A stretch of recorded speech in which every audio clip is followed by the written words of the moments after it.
Once upon a time in a bustling meadow, there lived a bee named Barry. Unlike the other bees, Barry had a rather unusual fear. He was terrified of flowers. Yes, flowers. The very things that bees are supposed to love. Every time Barry buzzed near a blossom, he'd squeal and zoom away as though it had teeth. The other bees mocked him mercilessly. "Barry, you're a bee. You had one job," they'd say. Barry, however, wasn't about to let his fear define him. One day, after yet another embarrassing escape from a particularly aggressive daisy, Barry decided to face his fears head-on. Tomorrow, he buzzed to himself, I'll land on a flower no matter what. The next morning, Barry suited up. He stuck a leaf to his back as a cape, and wore a dandelion puff on his head for protection.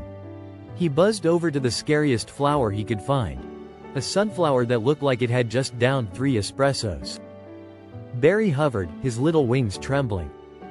"You've got this, Barry," he muttered. "Be brave, be bold, be a bee." Summoning all his courage, Barry landed with a dramatic plop right in the middle of the sunflower.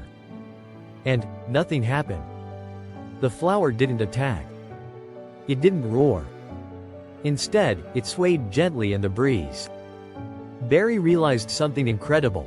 Flowers weren't scary, they were delightful. He wiggled around, collecting nectar like a pro, feeling like the bravest bee in the world. From that day on, Barry became the meadow's legend. The other bees marveled at his transformation, and Barry's motto became famous. Courage isn't the absence of fear. It's the decision to land on the flower anyway. Moral of the story: even if you're scared, show up.